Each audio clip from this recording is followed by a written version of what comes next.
सो hi friends, good morning. स्वागत है आपका 29 मई के टॉप 10 जीके क्वेश्चंस में। वेरी इंपॉर्टेंट फ्रेंड्स, आज बहुत खबरें मिली। यूरोप में एक कंट्री है विच इज द फर्स्ट कंट्री जिसने अपने आप को कोरोना फ्री डिक्लेयर किया है। कोरोना वहां पे खत्म हो गया है and not just that, it is one of the most beautiful country. कुछ फोटोज में दिखाऊंगा उस कंट्री की आपको, बहुत सुंदर। ठीक है। उसके अलावा फ्रेंड्स, वार्प स्पीड, ये आपने टर्म मैट्रिक्स मूवी में देखा होगा। एक कंट्री ने इस नाम से ऑपरेशन चालू कर दिया, कौन सी, उसकी हम बात करेंगे। देन हमारी कंट्री का लास्ट फाइनेंशियल ईयर का एफडीआई डेटा आ चुका है, उसकी हमें बात करनी है। वैक्सीन डेवलपमेंट में इंडिया में क्या हो रहा है उसका एक बहुत अच्छा ओवरव्यू आज आर्टिकल है, उसकी बात करेंगे। कुछ अपडेट्स है काफी इंपॉर्टेंट, उसके हमें देखना है। देन यूएस चाइना का जो पूरा इशू था हांगकांग के ऊपर, वो थोड़ा बढ़ गया है इशू, उसमें एक बहुत मेजर डेवलपमेंट आया है जिसके मैं बताऊंगा आपको। ठीक है। फिर बायोलॉजी से रिलेटेड भी काफी अच्छे सवाल है, और इकोनॉमिक्स। फ्रेंड्स, बहुत सारे इन्वेस्टमेंट जियो कंपनी में हो रहे थे, रिलायंस जियो कंपनी में। एक बहुत मेजर इन्वेस्टमेंट की चांसेस है वोडाफोन आइडिया में। तो उस कंपनी में एक बहुत मेजर टेक्निकल कंपनी इन्वेस्ट करना चाह रही है। कौन सी कंपनी है उसकी हम बात करेंगे। तो आज 10 सवाल हैं, और 10 के साथ इतने ज्यादा इंपॉर्टेंट है कि आप सोच नहीं सकते। ठीक है। They are very highly probable for the upcoming examination. ठीक है। तो चलिए कहानी शुरू करते हैं। और फ्रेंड, दिन में हिस्ट्री का वीडियो आएगा। वेलेस्ली का सिस्टम था subsidiary alliance, which is the most important system in history. वो जरूर देखना चाहिए आपको, क्योंकि बहुत क्वेश्चन वहां से बनते हैं। आज हम वेलेस्ली का पार्ट 2 करेंगे। 2 वॉर्स हमें करनी है और फिर वो पार्ट खत्म कर देंगे। ठीक है। तो दिन में वीडियो आएगा। चलिए ये कहानी शुरू करते हैं। पहला सवाल देखिएगा, ये which is the first country, sorry ये इन होगा, in Europe to declare itself corona free. तो यूरोप की ऐसी कौन सी पहली कंट्री इसने अपने आप को कोरोना फ्री डिक्लेयर किया है? And the answer is Montenegro. Montenegro south और साउथ ईस्ट यूरोप, यूरोप में ये कंट्री है, साउथ और साउथ ईस्ट यूरोप में। एंड छोटी सी कंट्री है बट बहुत सुंदर कंट्री है, और सक्सेसफुली इन्होंने, यहां पे पहला केस भी काफी लेट रिपोर्ट हुआ था, और अब काफी समय से यहाँ पे नया केस नहीं आया है। ठीक है। अब देख लीजिए इसकी लोकेशन। तो ये साउथ और साउथ ईस्ट यूरोप का एरिया यहां पे देख सकते हैं। या तो फिर इटली यहां पे है। एक सेकेंड, हाँ ये राइटली इधर है। ये रहा, दिस इज मॉन्टेनेग्रो। ये जो आप कंट्री देख रहे हो ना, ये रहा मॉन्टेनेग्रो। ठीक है। इसके नेबर्स आप देख सकते हैं, बोस्निया हर्जेगोविना, यहाँ सर्बिया, कोसोवो, नॉर्थ मैसेडोनिया, और यहाँ ये अल्बानिया। नीचे अल्बानिया के नीचे ग्रीस आप देख सकते हैं, this is Greece, this is Italy. पर इसके नेबर्स यहाँ नीचे अल्बानिया है, कोसोवो, सर्बिया, और ये बॉस्निया हर्जेगोविना। इसके नेबर्स पूछ सकते हैं, ऐसा मुझे चांसेस है ज्योग्राफी में, तो थोड़ा मैप का ध्यान रख लेना आप, इंपॉर्टेंट हो सकता है। ठीक है। खैर, तो ये खबर तो मिल गई और मैं आपके सामने ले आया, पर मुझे थोड़ा हुआ कि चलो थोड़ा एक बार सर्च करें कि मैंने कुछ आर्टिकल सर्च करे इस कंट्री के बारे में, और यहाँ का टूरिज्म बहुत famous, it's a very beautiful country. तो फोटोज देखो आप, मैं कुछ फोटो सर्च करें, अरे मतलब देखिए, सच level of beauty, such great natural beauty. एक फोटो और वहीं का है, मॉन्टेनिग्रो का। सच अ ब्यूटीफुल कंट्री, मतलब कि यूरोप तो खैर वैसे ही बहुत सुंदर है, बट इसमें से काफी सुंदर कंट्री है। तो मैं देख रहा था तो मुझे ये भी काफी आर्टिकल्स मिले कि the beautiful tourist place in Montenegro. तो मैंने कुछ फोटोज लाया आपके लिए। Very beautiful country. तो फ्रेंड्स, इस फोटो को देख के क्या लगता है आपको? पता है क्या लगना चाहिए? लगना ये चाहिए कि आप एक साल कस के मेहनत कर लो, सेलेक्ट हो जाओ अच्छी पोस्ट में, फिर यहां घूमने जाना। ठीक है। This should be the motivation. ठीक है। चलो, तो हर चीज पढ़ाई से जुड़ी हुई है, बीच में ऐसे ज्ञान देने के लिए sorry, but it's a bitter truth. ठीक है। आइए शुरू करते हैं अगला सवाल। Warp speed. ठीक है। अब इस नाम का ऑपरेशन है, ऑपरेशन वार्प स्पीड। ये किस कंट्री का इनिशिएटिव है और किस फील्ड में? पहले आप कंट्री का नाम सोचो कि ऑपरेशन वार्प स्पीड किस कंट्री का इनिशिएटिव है। And the answer is USA. And it's a rapid vaccine development. Rapid मतलब फास्ट, मैं रैपिड टेस्ट की बात नहीं कर रहा। मतलब इस ऑपरेशन का पर्पस ये है, इसे यूएस ने लॉन्च किया है। इसका पर्पस है कि बहुत जल्दी हमें कोविड 19 की वैक्सीन बनानी है। ठीक है। वो कोशिश ये कर रहे हैं यूएस वाले कि इस ईयर के एंड तक बन जाए। ठीक है। एंड इसमें पब्लिक प्राइवेट पार्टी दोनों है, so it is a public private initiative. जिसका इनिशिएटिव लिया यूएस ने है, पर इसमें हर तरह की पार्टीज आएंगी और पूरी स्पीड से वैक्सीन डेवलपमेंट करा जाएगा। ठीक है। ऑल तो कुछ लोगों ने अपोज किया इस प्रोग्राम को। उनका कहना है कि कितना भी कर लो, काफी स्टेजेस होती हैं, तो शायद 18 महीने से पहले ना आ पाए, पर ये लोग कह रहे हैं कि ईयर एंड तक बनाएंगे। बट इस बात में तो मैं ऑनेस्टली अग्री करता हूं कि ये स्पिरिट तो होनी चाहिए। चलो ठीक है, अनरियलिस्टिक है जो भी कहना चाहो, बट एटलीस्ट एक एंथुजियाज्म तो है कि इकोनॉमी खोलनी है और वैक्सीन डेवलप करना है। तो खैर, देखते हैं अब डेवलपमेंट एक्चुअली क्या आता है। पर ये इनिशिएटिव, ये ऑपरेशन यूएसए का है। ठीक है। चलो भाई, अगला सवाल बायोलॉजी की फील्ड से है। फ्रेंड बताइए, स्पेक्ट्रिन क्या होता है? स्पेक्ट्रिन एक एक रिसर्च हुई है इसमें। ठीक है। रमन रिसर्च इंस्टीट्यूट जो है हमारा, मतलब it is autonomous institute under department of science and technology, RRI। उसने रिसर्च करी है इसके बारे में। अब ये क्या है देख लीजिए।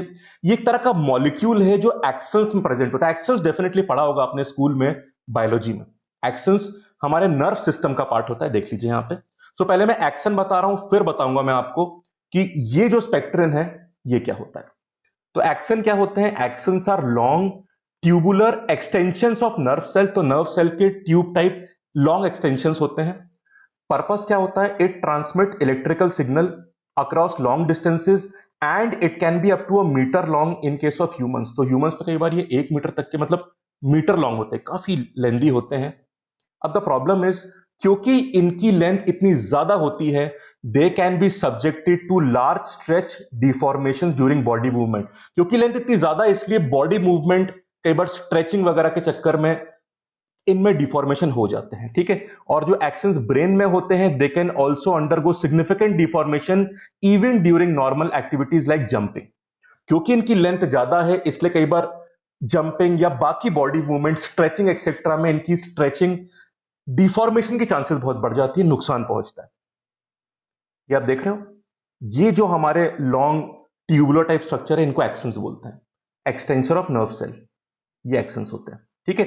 अब मेन खबर ये है कि स्पेक्ट्रिन क्या होते हैं? They are flexible rod shape molecules present in axons. ये वो फ्लेक्सिबल रॉड शेप मॉलिक्यूल है जो एक्सन में प्रेजेंट होते हैं। और ये किस तरह काम करते हुए पाए गए हैं? They act as shock absorbers and they are helpful in protecting the axon from stretch induced damage.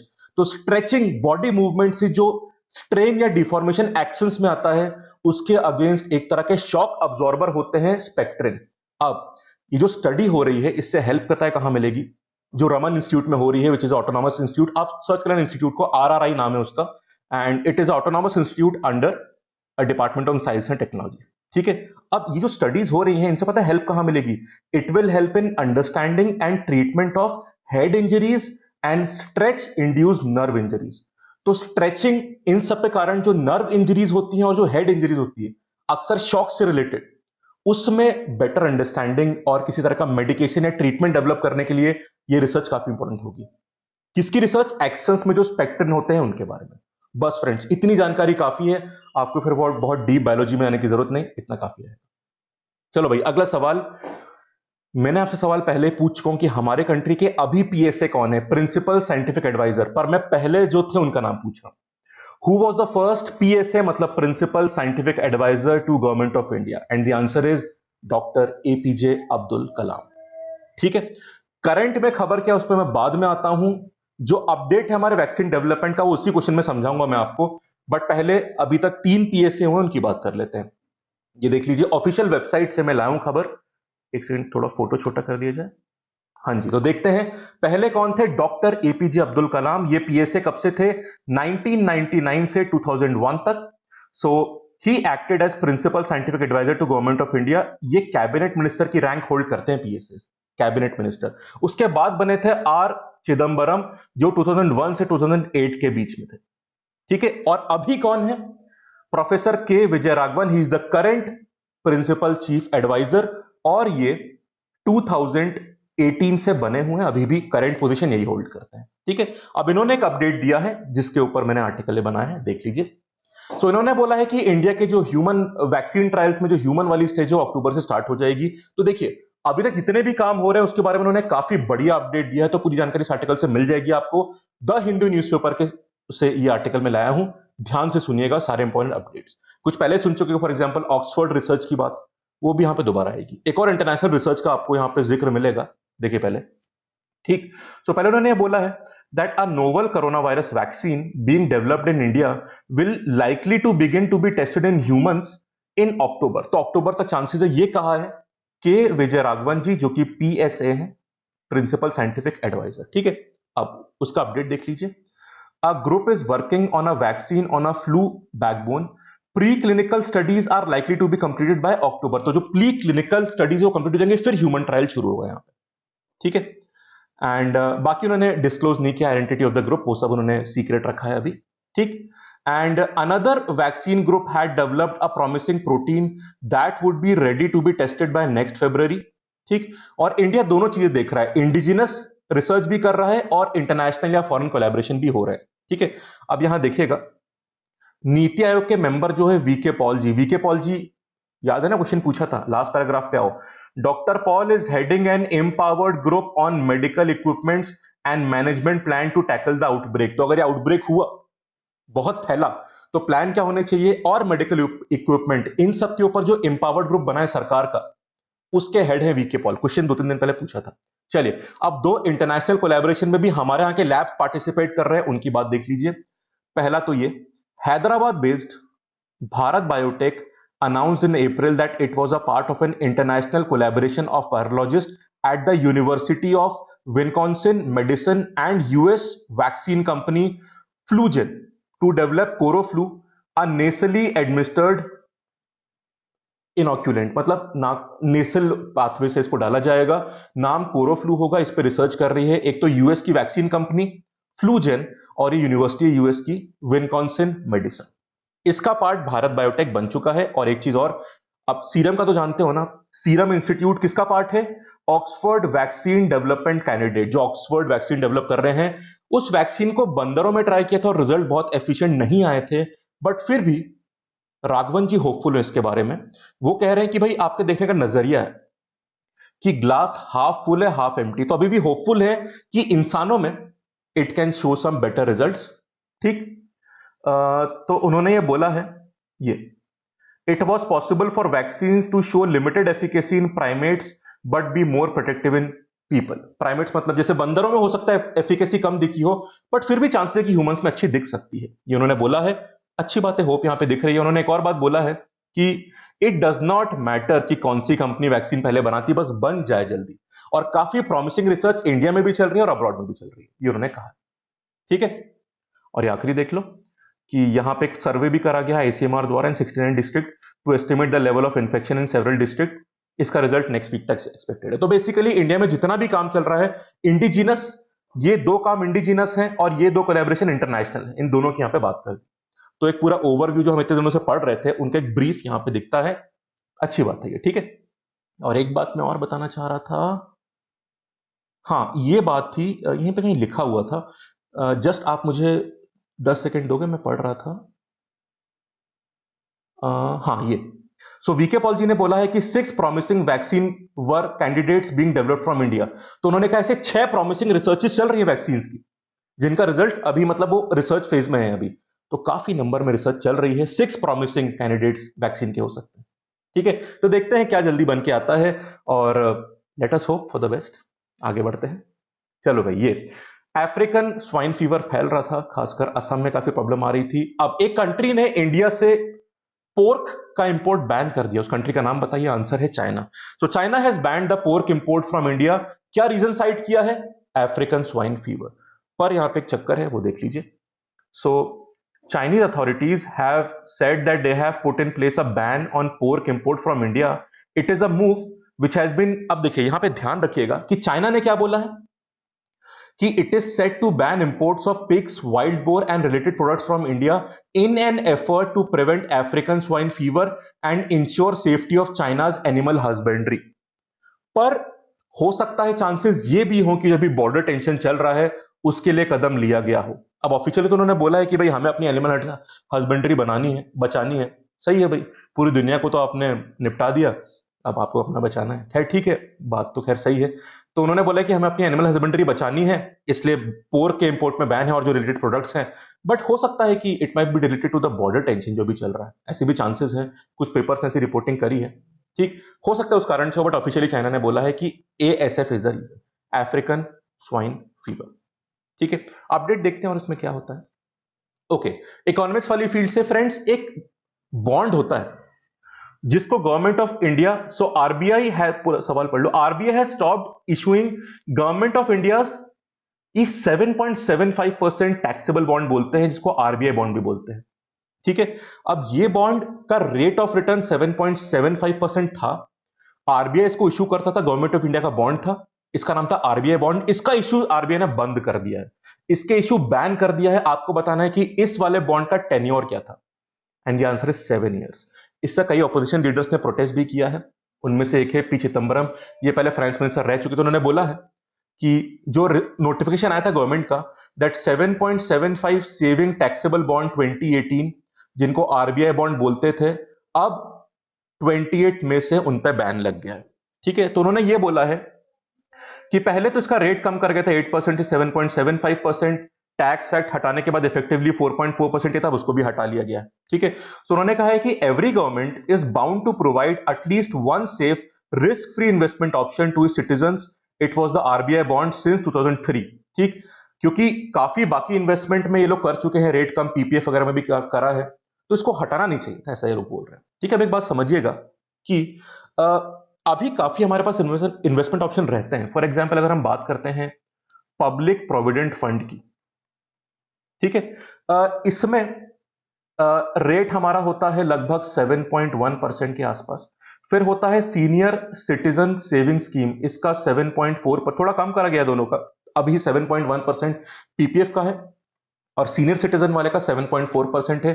Then we have national saving certificate, इनमें भी कर सकते हैं, इसका 6.8% होता है। उसके बाद किसान विकास पत्र में भी कर सकते हैं, इसका 6.9% होता है। और इन सबके टेन्योर्स भी होते हैं, किसी का 5 साल, किसी का 10 साल 4 महीने, एंड सो ऑन। इस तरह से इनके टेन्योर पीरियड्स भी होते हैं, पर रेट इस तरह से, मतलब these are some of the investment options. PPF 7.5%, senior citizen का 7.4%, नेशनल सेविंग सर्टिफिकेट जो होते हैं 6.8%, किसान विकास पत्र 6.9%। ये सब गवर्नमेंट ऑफ इंडिया की तरफ से ही, इनमें से काफी गवर्नमेंट ऑफ इंडिया की तरफ से इशू होते हैं। वैसे ही एक आरबीआई का बॉन्ड था जो अब बंद कर दिया गया। ठीक है, सो अब जो बाकी इन्वेस्टमेंट ऑप्शन बचते हैं वो इस तरह के बचते हैं हमारे पास। ठीक है, तो वही बाकी लोग अपोज कर रहे हैं कि यार ऐसे टाइम पे बंद नहीं करना चाहिए था। रीजन कुछ कोट तो नहीं किया आरबीआई ने, पर ऐसी चांसेस लग रही हैं कि देखो, पीपीएफ और बाकी सबका रेट कम करा गया, तो हाई रेट में यही बचा हुआ था 7.75%, तो इसलिए बहुत लो डिस्क पे आ रहा था, इसलिए इसको बंद कर दिया गया। ऐसे चांसेस है, बट यू नेवर नो इसका रीजन क्या था, ऐसा कुछ ऑफिशियली बताया नहीं गया है। ठीक है, तो ये एक इशू है। फैक्चुअल सवाल आ सकता है कि टेन्योर 7 साल का है और रेट है 7.75% और बोलते हैं इसको आरबीआई बॉन्ड। ये 3 खबरों पे सवाल आ सकता है, बाकी और डिटेल में पढ़ने की जरूरत नहीं है आपको। चलो, what is the sole official language of courts in Haryana, and the answer is Hindi. और एक इशू उठ रहा है इस पे, एक केस लगा है इसके ऊपर, क्या है देख लीजिए। पहले तो खबर देखिए, Haryana official language amendment act जो 2020 में आया था, it made Hindi as the sole official language to be used in lower courts across the state Haryana, both civil and criminal courts. ठीक है, अब इसमें जो केस है उसकी मैं जानकारी दे दूं आपको।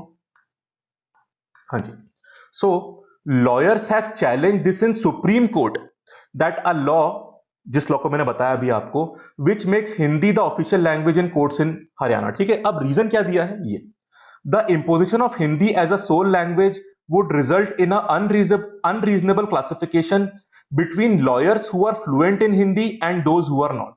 The proficiency in language required to argue a case is much more than in ordinary use of language. तो उन्होंने कहा है कि हिंदी को इस तरह से इंपोज करने के लिए काफी जो लोग हिंदी में उतने फ्लुएंट नहीं है लॉयर्स, उनको प्रॉब्लम आएगी। ठीक है, lawyers have argued that English is widely used by advocates in lower courts in justice administration work. तो कई इंग्लिश में भी इस तरह से होते हैं, जो काफी इंग्लिश में स्ट्रांग होते हैं, तो इस तरह से हिंदी के इंपोज करना सही नहीं है, ऐसा केस में कहा गया है सुप्रीम कोर्ट में। कई लॉयर्स ने इस प्ली को फाइल किया है। ठीक है फ्रेंड्स, एक बात मैं बताना भूल गया, ये जो सारे इन्वेस्टमेंट टूल्स हैं ना हमारे, पीपीएफ, एनएससी, केवीपी, इनमें से कई में हमको टैक्स सेविंग ऑप्शन मिलता है। जो इनकम टैक्स का जो एटीसी वाला क्लॉज होता है ना इनकम टैक्स एक्ट का, जिसमें up to 1.5 lakh per year per annum का हमें टैक्स सेविंग ऑप्शन मिलता है। इनमें से कई ऑप्शन, जैसे पीपीएफ वगैरह में मिलता है ऑप्शन एटीसी, जो क्लॉज होता है ना इनकम टैक्स एक्ट का उसका। चलो भाई, ये क्लियर होगा ना हिंदी वाला। तो हरियाणा के बारे में सवाल आ सकता है। अपडेट देखते हैं सुप्रीम कोर्ट इसमें क्या बोलता है। अब देखिए, पहले ध्यान रखिए ये क्वेश्चन बहुत इंपॉर्टेंट है, उसकी बैकग्राउंड भी है इंटरनेशनल अफेयर से। Which country has approved legislation for sanction on Chinese officials responsible for operation of Uighur Muslims. जो वीगर मुस्लिम्स हैं उन पे काफी अत्याचार की खबरें आती हैं, तो जो भी चाइना के ऑफिसर्स रिस्पॉन्सिबल हैं उन पे सैंक्शन लगना चाहिए। ऐसा लेजिस्लेशन किस कंट्री ने पास किया? And the answer is USA. ठीक है, अब ध्यान रखिए फ्रेंड्स, इंपॉर्टेंट खबर है कि नेशनल पीपल्स कांग्रेस एनपीसी, जो चाइना की पार्लियामेंट है, उन्होंने हांगकांग का सिक्योरिटी एक्ट पास कर दिया, जो पास करने की बात चल रही थी। तो पहली बार हिस्ट्री में ऐसा होगा कि China will be authorised to pass security laws for Hong Kong. तो जिसके प्रोटेस्ट चल रहे थे वो लॉ आखिर चाइना ने पास कर दिया। अब उसी के अपोज में यहां पे, क्योंकि यूएस अपोज कर रहा था, यूएस बोल रहा था कि चाइना गलत कर रहा है हांगकांग के साथ, हांगकांग को उसकी ऑटोनॉमी मिलती रहनी चाहिए। तो इन रिस्पॉन्स यूएस ने भी एक सैंक्शन या लेजिस्लेशन पास किया है, क्योंकि वो बोलते हैं चाइना उइगर वीगर मुस्लिम जो होते हैं, प्रोनाउंस ऑफ वीगर की तरह करते हैं, उनको काफी परेशान करते हैं। तो ये लॉ पास करी गई है, आर्टिकल देख लो। सो जो house of US house of representative है, उन्होंने अप्रूव किया legislation calling for sanction on Chinese officials who are responsible for operation of Uighur Muslims. ठीक है, और फॉर 413:1 413 मेंबर सपोर्ट में थे, तो काफी यूनानिमसली सपोर्ट करके इसको पास करा है कांग्रेस ने। इस कारण से डोनाल्ड ट्रंप पे काफी प्रेशर आएगा कि वो एक ह्यूमन राइट सैंक्शन करे चाइना के ऊपर। ठीक, अब जो ट्रंप के फेलो मेंबर्स हैं, जो रिपब्लिकन से कांग्रेस में, वो बोल रहे हैं कि हाँ भाई ट्रंप पास कर देगा, बट अभी तक व्हाइट हाउस ने कोई इंडिकेशन नहीं दिया है। तो अब अपडेट देखना पड़ेगा कि इसको डोनाल्ड ट्रंप साइन करते हैं या नहीं करते।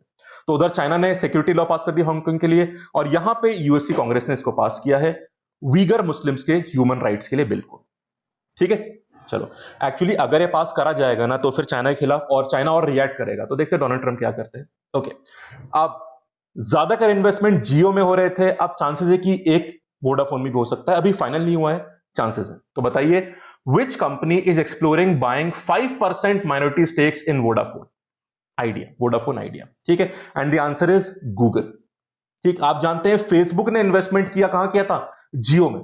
तो अब गूगल इन्वेस्टमेंट करेगा, चांसेस है, फाइनल नहीं हुआ है, वोडाफोन में। ठीक है भाई, क्योंकि इंडियन मार्केट में एंट्री की बात है, वैसे तो गूगल ऑलरेडी है, बट ऐसे कोलैबोरेशंस काफी हेल्पफुल होते हैं। आप जानते हैं कि फेसबुक और जियो का जो कोलैबोरेशन है, उससे रिलायंस का जो इन्वेस्टमेंट है Jio Mart, which will compete with Flipkart and Amazon, उसमें बढ़ाने के लिए फेसबुक का इन्वेस्टमेंट काम आएगा। ठीक है, अब देख लीजिए। सो यहां पर जस्ट अ मिनट, हाँ sorry. So tech company Google is planning exploring taking a minority stake in British telecom group Vodafone's struggling India business। तो स्ट्रगल तो कर रहे हैं उन्होंने, सुप्रीम कोर्ट का भी जो केस आया था एजीआर वाला केस, उस सब के कारण काफी पेनल्टी इन पे लगी है, और वैसे भी मार्केट में आरपू वैल्यू जो पर यूजर रेवेन्यू थे वो भी काफी कम होगी, तो सफर तो कर रहे हैं। ऐसे केस में आप देखिए पहले यहाँ पे अल्फाबेट का पार्ट है Google, it is looking to buy 5% stake in Vodafone Idea limited, ऐसा कहा जा रहा है, बट हाँ both the companies refuse to comment, companies कुछ डिस्क्लोज इस बारे में कुछ बोल नहीं रही है। ठीक है, and this investment in Vodafone will pit the search giant against Facebook which had picked up a stake in Jio platform. ठीक, तो अब फेसबुक और गूगल के बीच में भी कंपटीशन तो चलता ही है ना, तो फेसबुक ने जियो में स्टेक लिया है 9.99% का, वो बता चुका मैं, और काफी और कंपनीज ने जियो में स्टेक लिया है, KKR and many more countries. ठीक है, उसी तरह से गूगल प्लान कर रहा है वोडाफोन में इन्वेस्ट करने का। अब देखो फाइनल खबर क्या आती है, फिलहाल सिर्फ प्लानिंग चल रही है यहाँ पे, तो गूगल का नाम यहाँ पे आ सकता है, इंपॉर्टेंट है।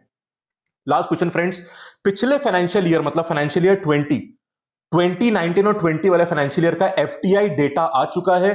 सबसे ज्यादा एफडीआई पिछले फाइनेंशियल ईयर में कौन से देश से आया हमारी कंट्री में, आपको बताना है, and the answer is Singapore.